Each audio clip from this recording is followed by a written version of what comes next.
Alors, Tupac Shakur. Rien que le nom, ça évoque une légende. Un poète, oui, mais aussi quelqu'un de très complexe, très controversé. Les sources le montrent obsédé par la mort, mais plein d'amour pour son peuple. Vraiment un symbole d'une certaine jeunesse un peu perdue, quoi. Pour cette exploration aujourd'hui, on va s'appuyer sur pas mal de choses, des bouts de documentaires, ses propres textes bien sûr, et puis les témoignages de ses proches. On pense notamment à son garde du corps, Frank Alexander. L'idée, c'est vraiment de cerner un peu mieux cette personnalité hors norme et les zones d'ombre qui restent autour de sa mort tragique. Oui, tout à fait. L'objectif, c'est de comprendre l'homme derrière cette icône. Depuis ses racines militantes, son enfance, jusqu'à son ascension fulgurante, il faut le dire. Et puis, bien sûr, ses démêlés avec la justice et les événements fatals de Las Vegas en 96. C'est peut-être dans ces contradictions, justement, qu'on trouve une partie de la clé. Justement, parlons-en de ses origines. Il est né Lisanne Parish Crooks. Sa mère, Afeni Shakur, une figure importante des Black Panthers. Cette enfance militante et aussi un peu instable avec les déménagements, comment ça a infusé son art, tu penses? On le voit démarrer avec Digital Underground et puis après, paf, la carrière solo qui explose avec Tupacalypse Now. Ah, bah cet héritage militant, c'est fondamental. Ça explique beaucoup de choses. Son engagement, cette volonté de parler pour ceux qu'on n'entend pas, les gens des ghettos. Et sa philosophie, Seg Life. Alors ça, c'est souvent très mal compris. Ah ouais. Oui, l'acronyme The Hate You Give Little Infants Fucks Everybody, ça pointe une cause systémique en fait. L'idée, c'est que la haine, la négligence qu'on inflige aux enfants, bah, ça finit par avoir des conséquences sur toute la société. Ce n'est pas une glorification du voyou, c'est une dénonciation. Il se voyait vraiment comme un poète de la rue. C'est fascinant cette tension.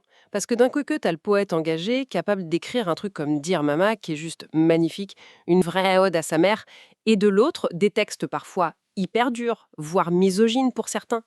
Les sources parlent aussi d'une grande vulnérabilité derrière cette image de dur à cuire, un cœur énorme. Il y a cette anecdote, Oui, avec la nièce de Frank Alexander, via Make-A-Wish. c'est ça. Comment on arrive à concilier tout ça, tu vois, ces différentes facettes? C'est toute la complexité de Tupac, justement. Il était le produit de son environnement, c'est sûr, des pressions énormes du succès, de l'industrie, mais aussi de ses propres démons, probablement. Cette dualité, cette oscillation constante entre la rage et la tendresse, c'est peut-être ça qui rendait son message si puissant, si relatable pour beaucoup, même si ça alimentait les controverses, évidemment. Sa vie privée, d'ailleurs, elle reflétait bien cette agitation. Oui, parce que les ennuis judiciaires, ça commence assez tôt, dès 93. Une fusillade à Atlanta, diverses accusations d'agression, et puis le procès pour agression sexuelle à New York en 94. Il a toujours clamé son innocence, et un ami cité dans les sources parle d'un manque de preuves physiques. Mais bon, il est quand même condamné pour abus sexuels. Exactement. Et juste avant ce verdict, il y a cette première fusillade incroyable à New York. Il prend 5 balles et il survit. C'est presque prémonitoire quand on y repense. Carrément, et ça nous amène tout droit à Las Vegas, septembre 1996, le fameux soir du combat de Mike Tyson. Il y a un détail que rapporte Frank Alexander qui est assez troublant. Oui, cette réunion de sécurité juste avant, où on demande aux gardes du corps de ne pas être armés dans le club, après le combat, apparemment une consigne très inhabituelle. Très étrange, oui. Bon, après le combat, ça éclate.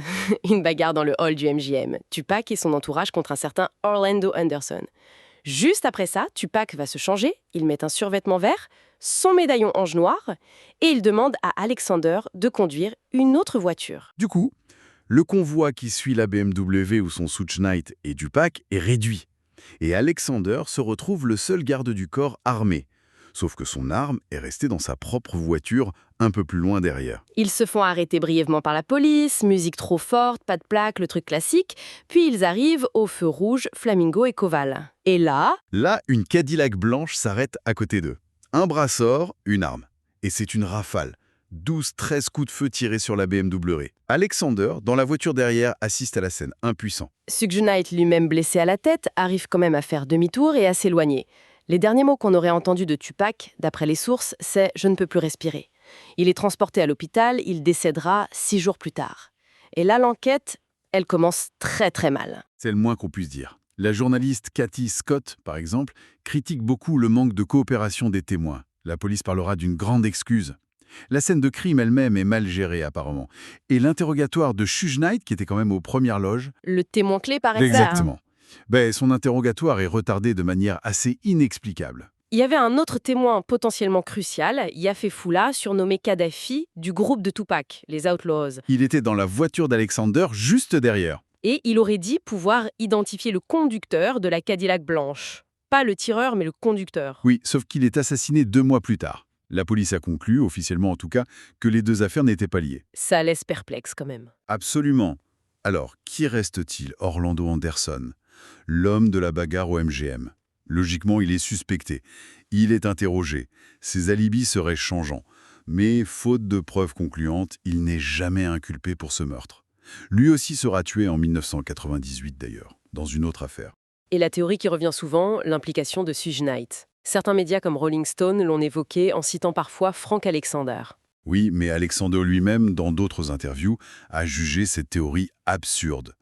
Il disait « Pourquoi Suge serait-il resté dans la voiture avec Tupac s'il avait commandité l'attaque ?» C'est vrai que ça paraît...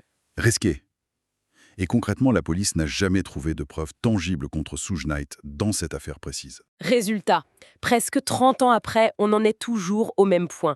Le mystère reste entier, une vie fulgurante, un talent immense, des contradictions, oui, et une mort violente, toujours pas élucidée.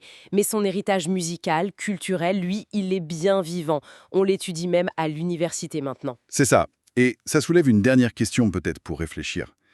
Dans quelle mesure est-ce que le fait que sa mort reste une énigme, ça contribue à son statut d'icône, presque mythique? Est-ce que cette absence de réponse, finalement, ça ne renforce pas la résonance de son message sur les tensions irrésolues de la société, le laissant à jamais comme une incarnation de cette complexité, fidèle, au fond, à sa devise? Seul Dieu peut me juger. Une question ouverte, effectivement.